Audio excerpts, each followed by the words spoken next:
Good evening, Rotorua. Tonight on City News. Sion's GE trees were destroyed in an Easter weekend vandalism attack.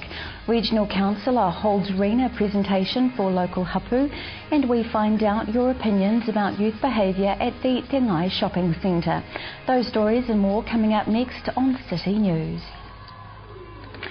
A field trial of genetically modified radiata pine trees planted in a secure site at Sion's Rotorua campus was deliberately destroyed during Easter weekend. Sion Chief Executive Dr Warren Parker says it's a blatant act of vandalism designed to end Sion's genetic modification research program.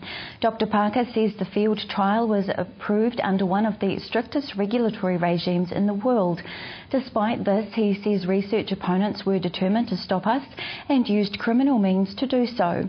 The field trial site contained 375 radiata pine trees set inside Sion's perimeter fence. The 1 hectare field trial site was secured by a double fence, one of which was electrified and monitored. Claire Bleakley of GE Free New Zealand says $10.8 million has gone into funding GE pine trees, which nobody wants. She says they believe the highly dangerous GE trial has the potential to pollute the soil, kill insects and cause extreme damage to the surrounding forest. Bay of Plenty Regional Councillor Raywin Bennett held a presentation for hapu last night to look at the clean-up after the RENA grounding. She says although we are still dealing with the consequences of the grounding, we can be proud of the way hapu rallied to clean up the beaches. It was a huge impact actually, because can you imagine Makatu with people not allowed to go to the beaches? There was a lot of anger, and we really took that anger out and organising ourselves to clean up the beach ourselves, and I think we did a pretty good job actually. A public meeting was held earlier this week to discuss incidents of bad behaviour by youth at the Te Ngai shopping centre. Police, security and community groups along with business talked about finding solutions to the issue. We hit the pavement at Te Ngai to talk to shoppers. No, they just pressure everyone in, but tell them to get. You just tell them to get. Well, there you go, there's one solution. I found it quite intimidating when you're at traffic lights or something and they rush out and you go, you don't want your windscreen done, and they still wash it and they sit hang around there waiting for some money or something. And I've seen a few near accidents with them ducking in and out of traffic and that too. I know it's illegal, but they still seem to do it. No doubt the IRD will not know how much they were making anyway. They hang around and make you feel uncomfortable, especially if you're by the money machine getting money out and they walk past you. I think they're trying to make money,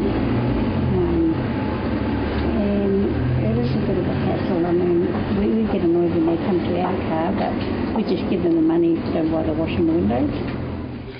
And we have more on the Te Ngai shopping centre meeting in tonight's City News. In sport tonight, in Bay-wide rugby this weekend in Rotorua, Rotoiti are at home to Opotiki and Waikete host Te Puke Sport at Bellevue Road. Whakarewarewa are away playing Rangataua at Te Ariki Park. And good luck to the Xterra Rotorua Festival and the athletes taking part in this weekend's 10th anniversary event. Well, let's check out what the weekend weather holds in store for us now, Rotorua, brought to you by Trevor Robson Signs and Graphics Limited. Tonight, a fine, breezy southwesterlies, overnight a low of 9. Tomorrow, it's a beautiful fine day, southerly breeze, a high of 20 and low of 5. Outlook for Sunday, it's still fine, so good news for the entire weekend. There'll be light winds with a high of 20 and low of 10. There you go, beautiful weather for our beautiful city. To the marine forecast now for Lake Rotorua. Tomorrow becoming southeast at 10 knots in the morning, then easing at night. Waves less than half a metre and mainly fine. Coming up after the break, more on the issue of youth behaviour at the Te Ngai shopping centre. Amanda Honick has what's on in Rotorua, and I talk to up-and-coming rally star Taryn Cox. That's coming up in tonight's City News.